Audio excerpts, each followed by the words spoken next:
और ऐतिहासिक दिन आज माना जा रहा है। जिस तरह से वक्फ संशोधन बिल को अल्पसंख्यक कार्य मंत्री ने सदन में रखा है, उस पर चर्चा जारी हो चुकी है। इसी पर और बात करने के लिए हमारे साथ जुड़ गए हैं वरिष्ठ पत्रकार रामकृपाल जी। रामकृपाल जी, स्वागत है आपका।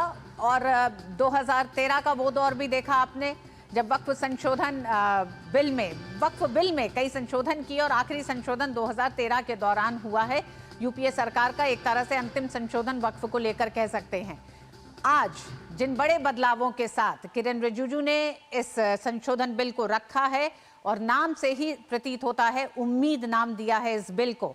अभी तक का वक्तव्य आपने सुना होगा, विपक्ष की पूरी एक तरह से सियासत रणनीति आप देख रहे हैं, क्या कहेंगे?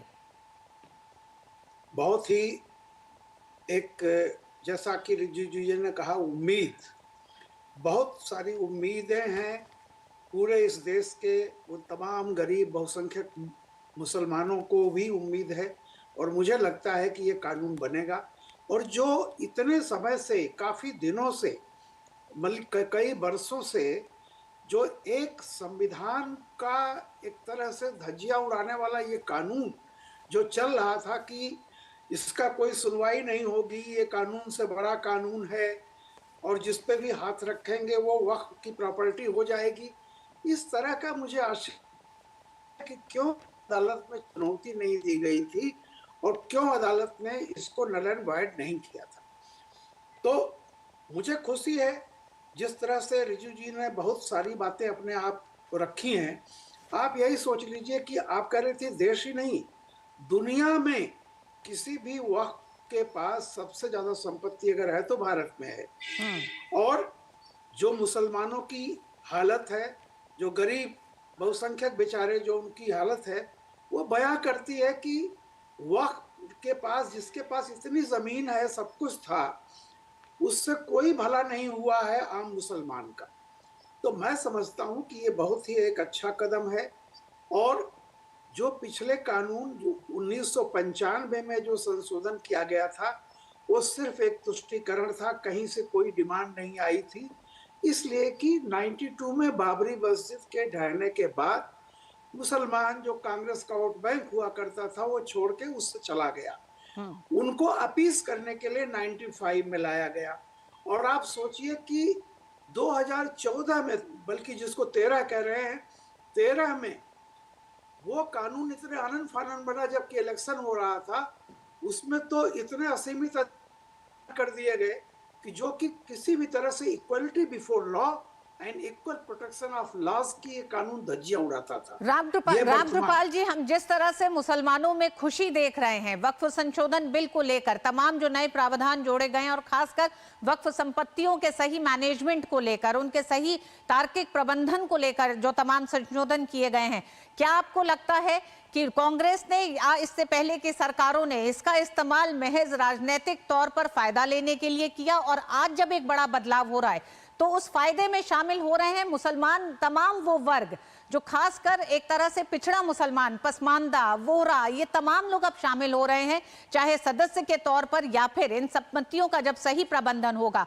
अगर स्कूल खुलते हैं, अस्पताल बनते हैं इन संपत्तियों पर, जो तकरीबन 8 लाख से ज्यादा वक्फ की संपत्तियां हैं, अगर वो यूं ही बेकार पड़ी और उनका सही इस्तेमाल होता है तो उसका फायदा आज समाज के हर वर्ग को मिलेगा और खासकर उन पिछड़े मुसलमानों को मिलेगा। देखिए, बिल्कुल सही है जैसा रिजिजू जी ने कहा कि जो भी जमीन है वो देश की है, राष्ट्र की है। जी आप बिल्कुल सही कह रहे हैं आप भी कि जिस तरह से किरेन रिजिजू ने बहुत साफ कहा कि देश में सबसे ज्यादा संपत्ति वक्फ बोर्ड के पास ही है, वक्फ की संपत्ति सबसे ज्यादा संपत्ति है। हालांकि हम जानते हैं कि दुनिया के तमाम इस्लामिक देशों में वक्फ जैसा कोई प्रावधान किसी भी इस्लामिक देश में नहीं है। वक्फ संपत्तियों का, वक्फ बोर्ड का इस्लाम से कोई संबंध नहीं है और यही कारण है कि इस्लामिक देशों में वक्फ बोर्ड जैसी कोई संस्था नहीं है। ये संस्था भारत में ही है और भारत में इस संस्था को इस तरह से एक तरह से पोषित किया गया है कि आज उससे तमाम राजनीतिक लाभ जुड़े हैं। रामकृपाल जी, आप अपनी बात पूरी करें। हम जिस तरह से बात कर रहे हैं कि संशोधन इससे पहले भी हुआ, 95 में हुआ, 2013 में हुआ, तब क्यों नहीं इस तरह के बयान सामने आए? तब इस पे क्यों नहीं इतनी राजनीति हुई? अगर आज वक्फ की संपत्तियों का बेहतर इस्तेमाल की बात हो रही है तो उस पर राजनीति के क्या कारण दिख रहे हैं? देखिए ऋतु जी, आप यूं समझ लीजिए कि दो वक्फ का जो था, वक्फ का ये कानून कुछ लोगों को एक तरह से भू माफिया बनाने का काम कर रहा था, लेकिन जो सरकारें थी वे हमेशा से ये ऐसा वातावरण बनाए रखती थी कि जैसे आम मुसलमान का इससे फायदा होगा। आप ये बताइए कि जो गांव में मुसलमान रहता था, जिस देश में 95% जो आबादी है हमारी किसानों की, उनके पास 2.5 एकड़ से कम जगह है, और जब एक मुस्लिम वर्ग देखता है कि 2 एकड़ वाला किसान उसी में से मेहनत करके कमा रहा है, पैसा बचा रहा है, उसको अगर आज ये पता चल रहा है कि राजेश, आज अल्पसंख्यक कार्य मंत्री ने बहुत साफ तरीके से आंकड़ों के साथ देश के सामने रखा है कि मौजूदा दौर में इस समय वक्फ की कितनी संपत्तियां हैं, उनका किस तरह का इस्तेमाल हो रहा है, और इस संशोधन बिल के साथ, तमाम संशोधनों के साथ आने वाले समय में वक्फ संपत्तियों का किस तरह से बेहतर इस्तेमाल होगा, किस तरह से वक्फ बोर्ड के दायरे को बढ़ाया जा रहा है, उसमें महिलाओं को शामिल किया जा रहा है, पिछड़े मुसलमानों को शामिल किया जा रहा है, भागीदारी को बढ़ाया जा रहा है। तो क्या आपको लगता है कि वक्फ बोर्ड को लेकर आज तक जिस तरह की खामोशी थी कि अगर वक्फ बोर्ड को छुआ या वक्फ बोर्ड पे किसी तरह का संशोधन लेके आई, कोई बातचीत हुई, कोई चर्चा हुई, तो वो इस्लाम के खिलाफ हो जाएगा, तो वो धार्मिक एक तरह से हस्तक्षेप हो जाएगा, तो उस डर को भी हटाया, साथ ही साथ एक साफ सही तस्वीर भी देश के सामने रखी आज किरण रिजिजू ने? देखिए ऋतु, इस्लाम में आपने बिल्कुल सही कहा कि इस्लाम में पर्दा नसी महिलाओं को अमूमन आपने बुरके में देखा, पर्दा नसी देखा, लेकिन जिस तरीके से भारत सरकार ने 3 तलाक जो है वो विधेयक लाकर जिस तरीके से मुस्लिम महिलाओं के हितों को संरक्षित करने की कोशिश की, और इसके बाद तमाम जो भारत सरकार की योजनाओं में महिलाओं की भागीदारी में मुस्लिम महिलाओं को जो भागीदारी मिली, उससे कहीं ना कहीं आधी आबादी का प्रतिनिधित्व बढ़ा। नए पार्लियामेंट बिल्डिंग में आपने देखा कि नारी शक्ति विधेयक ला करके आधी आबादी को प्रतिनिधित्व देने की कोशिश की गई। इसमें कहीं ना कहीं मुस्लिम जो महिलाएं हैं वो भी आने वाले दिनों में लाभान्वित होंगी। तो भारत सरकार की ये कोशिश है कि वक्फ संशोधन विधेयक के जरिए अगर 2 महिलाएं वक्फ बोर्ड में अगर मेंबर होती हैं, तो जो पर्दा नसी और बुर्के में रहने का जो कल्चर इस्लाम में महिलाओं का रहा है, उससे महिलाएं जो हैं वो बाहर निकलेंगी, और पर्दे से बाहर निकलकर जो सोशल जो स्ट्रीम है, जो मुख्य धारा है समाज की, उससे वो जुड़ने का काम करेंगी। और वक्फ के संपत्तियों की अगर बात करें तो निश्चित तौर पर कुछ एक जो घराने हैं, कुछ एक जो परिवार हैं, या कुछ एक खास जो वर्ग हैं, उनका कब्जा जो है, उनका दबदबा रहा है। और इसकी मुखालफत जो सामाजिक न्याय में विश्वास करने वाली जो पार्टियां हैं, वो दबी जुबान से ही सही पहले भी करती रही हैं, लेकिन अब चूंकि परिस्थितियां काफ़ी बदल चुकी हैं, और ऐसे में उनके पास खास करके विपक्ष के जो लोग हैं, कांग्रेस हो, समाजवादी पार्टी हो या आरजेडी हो, जो सोशल जस्टिस में विश्वास करने वाली पार्टियां हैं, उनके सामने इस विधेयक का विरोध करने के सिवा कोई चारा नहीं है। लिहाजा आपने देखा कि किरण रिजिजू के शानदार तकरीर के बाद अब गौरव गोगोई जो लोकसभा में कांग्रेस के उपनेता हैं, वो अपनी तकरीर पेश कर रहे हैं और सत्ता पक्ष को घेरने की कोशिश कर रहे हैं। मुसलमानों के हिमायती होने जी राजेश, आप हमारे साथ बने रहिए। रामकृपाल जी, आप भी हमारे साथ बने रहिए। हमारे साथ लखनऊ से जुड़ रहे हैं हमारे साथी विकास। विकास, सबसे पहले तो आपसे यही जानना चाहेंगे कि जिस तरह से अभी शुरुआती अपने एक तरह से पटल पर रखते हुए बिल के प्रारूप के बारे में विस्तार से संशोधन जो नए बदलाव लेके आ रहे हैं, उनको किरण रिजिजू ने रखा, सदन में देश के सामने भी रखा। ऐसे में अगर हम उत्तर प्रदेश की ही बात करें विकास, तो यूपी सुन्नी सेंट्रल ऑफ वक्फ के पास तकरीबन 2,17,161 संपत्ति है। ऐसे में इन संपत्तियों के दायरे को बढ़ाना, महिलाओं को इस काउंसिल में शामिल करना, साथ ही साथ पिछड़े मुसलमानों को शामिल करना, इन संपत्तियों के बेहतर इस्तेमाल करने, यानी कि अब स्कूल, कॉलेज, अस्पताल या फिर तमाम इस तरह की चीज बनेंगी जिसका इस्तेमाल सब लोग कर सके, ना कि चंद लोगों के हाथ में सिर्फ। सुन्नी बोर्ड या शिया बोर्ड जैसी चीज भी खत्म करते हुए अब सरकार ने इस पूरे बिल का नाम उम्मीद कर दिया है। जी बिल्कुल, यही गरीब लोगों की उम्मीद थी और यही उनकी चाह थी कि उनका भविष्य बेहतर हो सके, जो हो ना सका आज तक।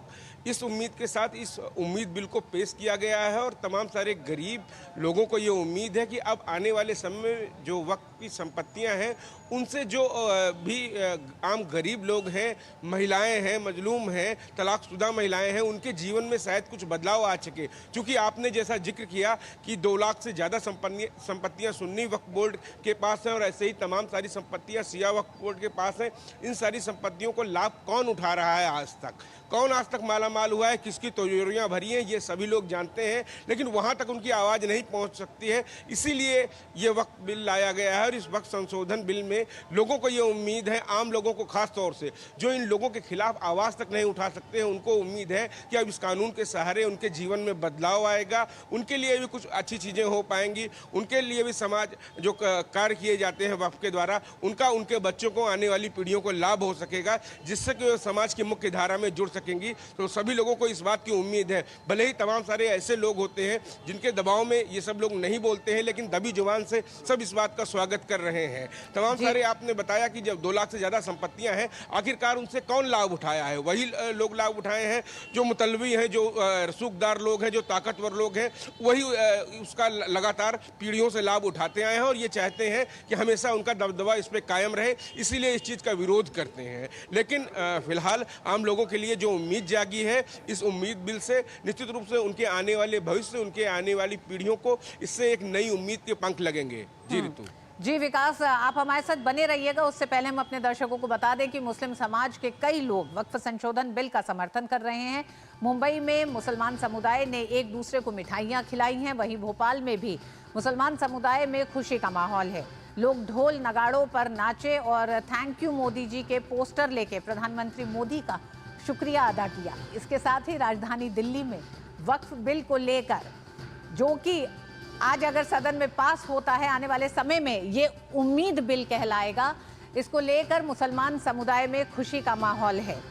मोदी जी शुक्रिया के पोस्टर हाथों में लिए लोगों ने उनका आभार जताया। आइए सुनते ही महिलाओं का क्या कहना है, क्योंकि ये तमाम महिलाएं जो आप देख रहे हैं अपने स्क्रीन पे, ये महिलाएं प्रधानमंत्री नरेंद्र मोदी का धन्यवाद कर रही हैं कि वक्फ संशोधन बिल को लेकर आने के साथ ही वक्फ संपत्तियों पर चंद लोगों का जो एकाधिकार था, उसकी आमदनी कुछ ही लोगों के जेब तक सीमित थी। आज उन संपत्तियों का बड़ा फायदा उसके बेहतर प्रबंधन, बेहतर मैनेजमेंट से और उन संपत्तियों से अब गरीब मुसलमानों को उसका फायदा मिलेगा। यानी कि अब उन संपत्तियों पर अगर स्कूल, कॉलेज, अस्पताल खुलते हैं तो उनका फायदा सीधे सीधे उस मुसलमान वर्ग को मिलेगा जो गरीब है, जिसके लिए ये तमाम बुनियादी सुविधाएं अब वक्फ संपत्तियों को एक तरह से इस्तेमाल में लाकर उन्हें इन सुविधाओं की हिस्सेदारी मिलेगी। आइए सुनते हैं इन महिलाओं का क्या कहना है। देश हित में जो बिल ला रहे हैं, ये करोड़ों।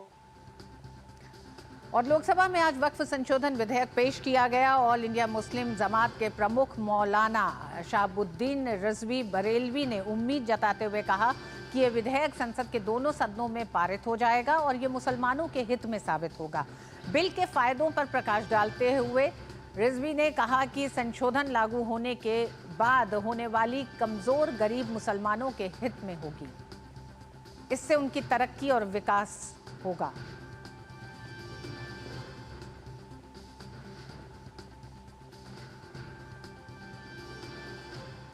वक्फ संशोधन बिल पर इस समय संसद में चर्चा जारी है। अल्पसंख्यक कार्य मंत्री ने बिल को पेश करते हुए जो बड़े बदलाव दिए हैं, उसमें यह बताया है कि किस तरह से वक्फ संपत्तियों का बेहतर इस्तेमाल पर जोर दिया है। उन्होंने आंकड़ों के साथ बताया कि आज की तारीख में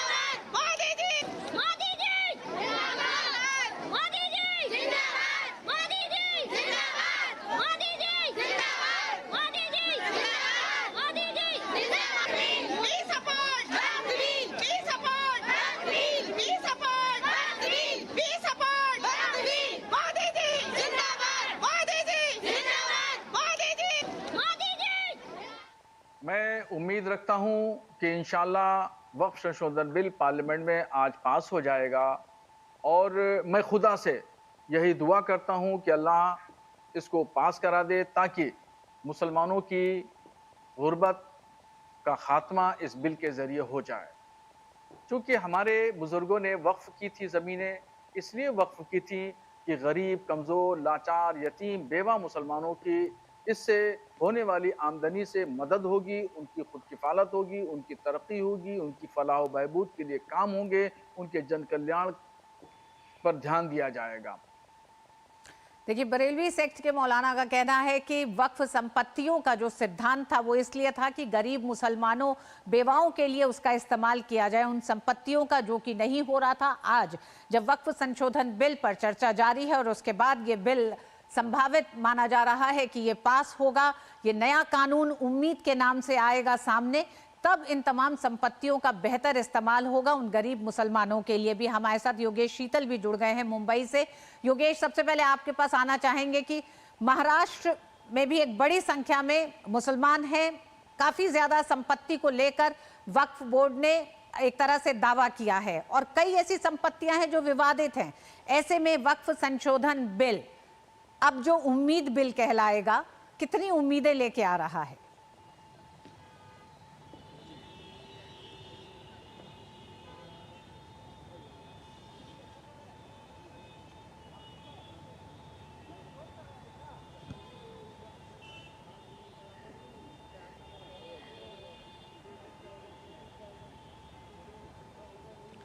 रितु, बिल्कुल सही कहा आपने। महाराष्ट्र में कई ऐसे जगह हैं जहाँ पे वक्फ की संपत्ति जो है उस पर डिस्प्यूट है। हमारे साथ कुछ समुदाय के लोग हैं जो हम उनसे ही बात करेंगे। वसीम भाई, जरा हमें बताइए कि क्या किस तरीके से आप सेलिब्रेट करेंगे? देखिए, आज हमारे लिए बहुत ही बड़ा दिन है। हम सबसे पहले नरेंद्र मोदी जी को धन्यवाद देना चाहते हैं कि उन्होंने वक्फ संशोधन बिल आज संसद में पेश किया। इससे आम मुसलमानों को बहुत फ़ायदा होगा।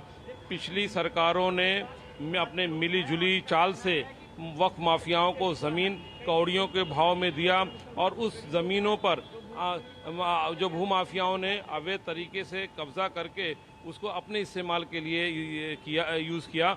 आने वाले दिनों में जब ये बिल पास हो जाएगा तो ये आम मुसलमानों के लिए इस्तेमाल होगा। उस पर कॉलेज, हॉस्टल, हॉस्पिटल बनाए जाएंगे ताकि मुसलमान सशक्त हो, मजबूत हो। कुछ लोग हमारे कंधे पर बंदूक रखकर, हमारी भावनाओं से खेलकर और मजहब को सुरक्षा कवच बनाकर इस बिल को विरोध करने में लगे हैं। कुछ कथाकथित सो कॉल्ड सेकुलर जो जमातें हैं वो कहीं ना कहीं उनके प्रभाव में आकर विरोधियों के वो लोगों से हमारे आम मुसलमानों को बहकाकर, हमारे भोले भाले मुसलमानों को बहकाकर कहीं ना कहीं कुछ जगहों पर विरोध प्रदर्शन भी करा रहे हैं, लेकिन वो अपने इस मकसद में बिल्कुल कामयाब नहीं होंगे। आप देखिए, अगर जो विरोध करने वाले 10 हैं हिंदुस्तान में तो 10 लाख लोग उसमें बोलने के लिए तैयार हैं, उसका समर्थन करने के लिए तैयार हैं, क्योंकि इस बिल में कोई भी कमी नहीं है। इसलिए जो कुछ विरोधी पक्ष भी वो वॉकआउट कर रहे हैं और उनको समझ में नहीं आ रहा है कि इतने अच्छे बिल को हम कैसे अपोज करें। कुछ लोग, कुछ पार्टियां हैं जिन्हें हमेशा वक्फ माफियाओं से बड़े मोटी रकम चंदे के रूप में मिलती थी, वो उनकी रकम बंद हो जाएगी। अवैसी साहब हैदराबाद में कितना बड़े साम्राज्य के मालिक हैं, बहुत सारी प्रॉपर्टीज़ वक्फ की है जो उन्होंने कब्जा करके अपने इस्तेमाल में रखा हुआ है, तो कहीं ना कहीं उनके पेट में दर्द होगा और वो ये नहीं चाहते हैं कि कोई भी बिल या कोई भी अच्छा कदम मुसलमानों के हक में मोदी जी उठाएं, क्योंकि उन्हें पता है कि 2014 से अब तक जो बिना तुष्टीकरण की राजनीति के, बिना भेदभाव के जिस तरह से मोदी जी ने हमारे लिए काम किया है, तो मुसलमान का बहुत बड़ा तबका मोदी जी की तरफ अग्रसर है, मोदी जी के साथ हुआ है। इसलिए आप ये बताइए, तीसरी बार सत्ता में आना कोई छोटी बात नहीं है। सभी प्रांत, सभी समाज का साथ मिला है, इसलिए मोदी जी मजबूत हुए हैं और ये इस बिल से मुझे लगता है एक नया दौर शुरू होगा इस देश में। और जो लोग CA NRC को शाहीन बाग के तर्ज पर और इस वक्त बिल को भी शाहीन बाग के तर्ज पर लेके जाना चाहते थे, वो औंधे मुंह गिर चुके हैं, उनका प्लान फेल हो चुका है। इसलिए अब मुसलमान समझ चुका है कि उसके हित के लिए कौन खड़ा है और उसके खिलाफ कौन खड़ा है। नहीं तो 70-60 साल उनकी हुकूमत थी, आज मुसलमान की ये दयनीय परिस्थिति नहीं होती।